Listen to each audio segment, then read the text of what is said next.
You're so tired, bone-deep exhausted in a way that makes every movement feel heavy and every thought feel slow. And all you want to do is lie down, close your eyes, let your body rest. But the moment you consider it, the moment you think about actually stopping and doing nothing, there's this voice in your head that rises up immediately, sharp and critical, telling you that you don't deserve rest yet, that you haven't done enough to earn it, that there are still things on your list, still tasks unfinished, still expectations unmet. And if you rest now, you're being lazy or selfish or irresponsible or weak. So you push through. You keep going even though your body is begging you to stop, or maybe you do let yourself rest. But you can't actually relax because the guilt sits on your chest like a weight, ruining any possibility of true restoration, making you feel worse instead of better because now you're tired and ashamed, exhausted and self-critical, needing rest, but unable to receive it because some part of you has learned that resting is wrong, that stillness is dangerous, that your worth is measured by what you produce. And if you're not producing, then you don't matter. You don't deserve care. You don't get to take up space or time or resources, just existing without justification. And it's such a painful way to live, never feeling allowed to rest, never feeling like you've done enough to deserve softness or ease or the simple act of letting your body recover from the relentless demands of being alive, always carrying this background hum of guilt that tells you you're not working hard enough, not pushing far enough, not meeting the standards that you can't even clearly define, but that somehow always remain just out of reach no matter how much you accomplish or how exhausted you become in the process. But here's what I need you to understand, what I need you to really take in. This guilt you feel about resting, it's not natural. It's not some inherent truth about how humans should function. It's learned. It's something that got wired into you through messages you received growing up or experiences that taught you that your value was conditional, dependent on performance, on achievement, on being useful or productive or good enough according to standards that were often arbitrary or impossible or deeply unkind. Maybe you grew up in an environment where rest was seen as laziness, where taking time for yourself was criticized or punished, where love and approval came only when you were accomplishing things or making others proud or meeting expectations that felt more about their needs than yours. Maybe you learned early that stillness was unsafe, that if you weren't busy or useful you might be abandoned or rejected or told you were being selfish. And so your nervous system learned to associate rest with danger, learned that productivity equals safety and stopping equals threat.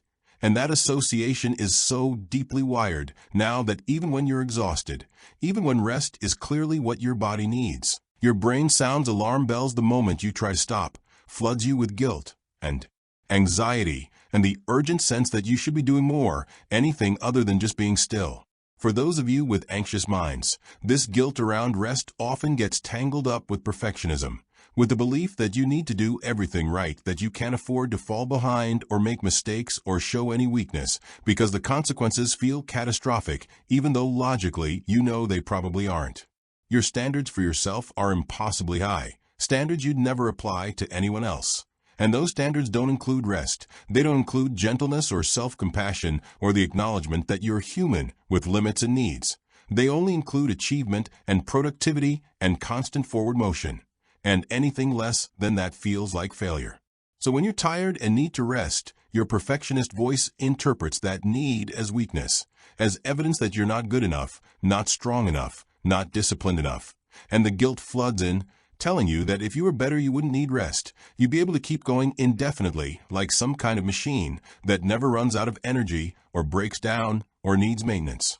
There's also the fear of falling behind, the anxiety that if you rest, even for a moment, you'll lose ground, others will get ahead of you, opportunities will pass you by, and you'll end up failing at life or disappointing people or ending up alone and unsupported because you weren't working hard enough to secure your place in the world. This fear is especially strong if you've experienced instability or if you've been in situations where resources were scarce or conditional, where you learned that safety required constant vigilance and effort, and that letting your guard down could have serious consequences. Your nervous system still operates from that place of scarcity and threat even if your current circumstances are different. Even if rationally you know that taking a nap or spending an evening doing nothing won't actually ruin your life, the fear feels real and urgent, and the guilt becomes a way of trying to protect yourself from imagined disaster by keeping you in constant motion. We live in a culture that glorifies busyness, that treats rest as something to be earned through sufficient productivity, that measures human value by output and achievement and visible success. And if you've internalized those messages, and most of us have to some degree, then rest feels transgressive, feels like you're breaking the rules, like you're failing at the fundamental requirement of being a person, which is apparently to be constantly useful and productive and contributing. You see other people hustling and achieving and posting about their accomplishments, and part of you believes that if you're not doing the same, if you're lying on the couch or sleeping in or taking time away from work or obligations, then you're somehow less than, somehow not keeping up, somehow not worthy of the space you occupy in the world. And this belief is reinforced everywhere you look, in the way people talk about busyness like a badge of honor, in the way rest is often called indulgent or treated as something only lazy people need, in the subtle and not so subtle messages that your worth is tied to what you produce rather than the fact that you exist. For many of you, there's also a people-pleasing component to the guilt, a fear that if you rest you'll disappoint someone, that others are counting on you to keep going, to be available, to meet their needs and expectations, and that taking time for yourself is selfish because it means you're prioritizing your needs over theirs. You might have learned that your role in relationships was to give, to support, to be there for others, even at the expense of your own well-being. And rest feels like a betrayal of that role, like you're letting people down by not being constantly available and accommodating and willing to sacrifice your own needs. The guilt becomes a way of enforcing that pattern, keeping you in a state of constant service to others, while your own reserves deplete until there's nothing left and you're running on fumes, but still feeling guilty about the idea of stopping. When you're caught in chronic exhaustion, when you've been pushing yourself beyond your limits for weeks or months or years, the guilt around rest actually intensifies because you're so depleted that you need more rest to recover. But needing that much rest feels excessive, feels like proof that you really are lazy or weak or broken, and the shame spirals deeper. You might find yourself in this terrible cycle where you're too tired to function well but too guilty to rest adequately. So you half rest while feeling terrible about it, which means you never actually recover, which means you stay exhausted, which means you need even more rest, which triggers even more guilt. And around it goes until you're completely burnt out and your body essentially forces rest upon you through illness or collapse or shutdown. And even then, even when your body is literally unable to continue, the guilt might still be there, might still be telling you that you should be able to push through, that your exhaustion is a personal failing rather than a natural consequence of ignoring your needs for too long. Underneath all of this guilt is often a deep sadness, a grief for the fact that you've never felt truly allowed to rest, that you've spent so much of your life believing you had to earn the right to be tired, to need care, to take up space without justification, and that belief has robbed you of so much peace, so much ease, so many moments where you could have simply existed without the pressure to be more or prove your worth through constant productivity. There's sadness in recognizing how harsh you've been with yourself, how little permission you've given yourself to be human, to have limits, to need rest and care and gentleness, and how much energy you've spent fighting against your own needs instead of honoring them.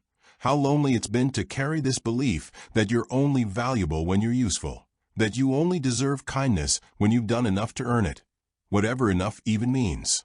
But rest is not something you earn through sufficient productivity. Rest is something you need because you're human, because you have a body that requires recovery, a nervous system that needs downtime to regulate, a mind that needs space to process and integrate and simply be quiet for a while. Rest is not a luxury or a reward, it's a biological necessity, as essential as food or water or air. And denying yourself rest doesn't make you disciplined or strong or admirable. It makes you depleted and dysregulated and eventually unable to function in any of the ways you're trying so hard to function. Your body doesn't care about your productivity or your to-do list or your guilt. It needs what it needs. And when those needs aren't met, when rest is constantly postponed or denied or filled with shame, your system starts to break down, your capacity shrinks, your health suffers, your mental state deteriorates, and ironically, you become less able to do the things you feel guilty about not doing, less able to show up in the ways you want to show up because you're running on empty and empty. Can't produce anything except more emptiness. So let's practice something different right now. Let's see if we can create even just a few moments where you allow yourself to rest without guilt, where you give yourself permission to simply be tired, to need care, to deserve softness without having to justify it or earn it or prove that you've done enough to warrant it. Start by noticing where you are in this moment, feeling your body against whatever is supporting it, and just acknowledging that you're tired, that your system is depleted, that you need rest, not as a judgment or a problem, but just as a fact, as true and valid as any other fact about your current state. Place one hand on your heart if that feels okay, feeling the warmth of your own touch, and just breathing, not trying to breathe in any special way, just noticing the breath moving in and out. And with each exhale, seeing if you can let go of a tiny bit of the tension you're holding, the tightness in your chest or shoulders or jaw that comes from carrying guilt and pressure and the constant sense that you should be doing more. And as you breathe, try saying to yourself, silently or out loud, something like, I'm tired, and that's okay, or I need rest and I deserve rest, or my body needs care, and I'm allowed to give that care. Whatever words feel true and gentle. Whatever phrase helps soften the harsh voice of guilt even just a little bit. You don't have to believe it fully. You don't have to feel it completely. You just have to offer it to yourself as a possibility, as an alternative to the guilt you've been carrying, as a seed of a different way of relating to your own needs.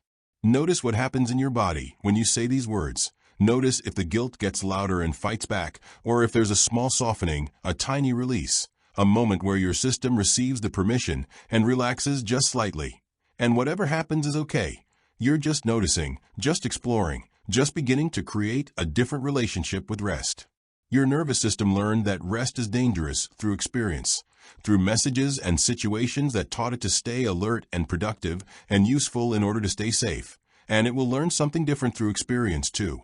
Through repeated moments where you choose rest and nothing terrible happens, where you give yourself permission to be tired and the world doesn't end, where you prioritize your needs and discover that you're still worthy, still lovable, still deserving of care and space and gentleness.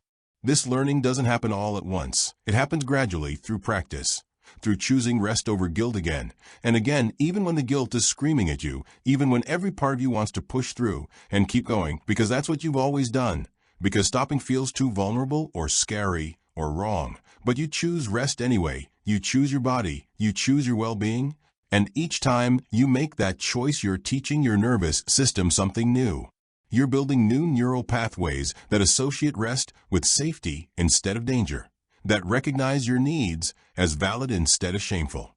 As you sit with yourself right now, breathing and soften and practicing permission, you might notice emotions coming up, maybe sadness or anger or grief about all the times you didn't let yourself rest, all the times you pushed through when you shouldn't have, all the ways you've been unkind to yourself in the name of productivity or achievement or meeting expectations that were never really yours to begin with. If those emotions arise, try to let them be there. Try not to push them away or distract yourself or judge yourself for feeling them, because those feelings are part of the process of change, part of what happens when you start to challenge old patterns and beliefs. And they deserve space and acknowledgement, just like your need for rest deserves space and acknowledgement. You might need to cry, or you might need to feel angry at the systems and people and experiences that taught you rest was wrong. And that's okay. Those feelings are valid. They're part of how you release what you've been carrying, so you can make room for something gentler. Imagine for a moment what it would feel like to rest without guilt, to lie down when you're tired and simply be tired, without the running commentary about what you should be doing instead, without the shame or pressure or anxiety about falling behind or disappointing others or not being enough.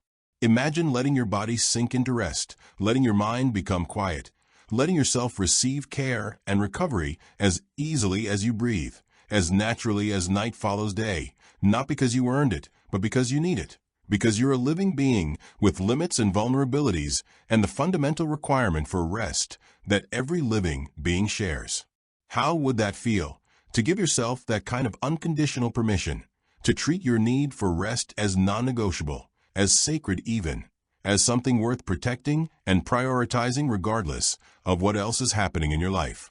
You might not be able to imagine it fully because it's so different from how you've been living, but even just touching the possibility, even just considering what it might be like to rest without guilt, that's a beginning. That's a crack in the wall of beliefs that's been keeping you trapped in exhaustion and shame. The truth is that when you rest adequately, when you actually let yourself recover and restore your energy, you show up better in every area of your life. You have more capacity for the work you care about, more patience and presence for the people you love, more resilience for challenges, more creativity and clarity and emotional regulation. Because you're operating from a place of fullness instead of depletion, from a resourced nervous system instead of one that's constantly in survival mode. Rest isn't in opposition to productivity or achievement or contribution. Rest is what makes those things sustainable, what makes it possible to keep showing up without burning out, without collapsing, without losing yourself in the process of trying to be enough for everyone and everything except yourself. And beyond that, beyond any utilitarian argument about rest making you more productive, you deserve rest simply because you're human, because being human includes tiredness and need and the requirement for care, and your worth is not dependent on what you produce or achieve or contribute. Your worth is inherent. It came with you when you were born, and it will stay with you until you die, and nothing you do or don't do can change it. So as you move through your day, through this moment of exhaustion that brought you here, see if you can practice meeting your tiredness with compassion instead of guilt, with permission instead of pressure, with the understanding that rest is not something you have to earn, but something you need and deserve and have every right to take. When the guilt voice arises, and it will arise because it's a deeply ingrained pattern, see if you can notice it without obeying it, without letting it dictate your choices, maybe even thank it for trying to protect you in the way it learned to protect you, and then gently set it aside and choose rest anyway. Choose your body. Choose your well-being. Choose the truth that you matter not because of what you do, but because you exist. Let yourself lie down if you need to lie down. Let yourself close your eyes if you need to close your eyes. Let yourself say no to obligations if you need to say no. Let yourself take up space and time and resources for the sole purpose of recovery and restoration. And trust that this is not selfish. It's necessary. It's how you survive. It's how you eventually have anything left to give to the life you want to live and the people you care about. The guilt will soften with practice, with repeated experiences of choosing rest and discovering that you're okay, that nothing catastrophic happens, that you're still worthy and lovable and deserving even when you're not producing, even when you're just existing, just being, just resting.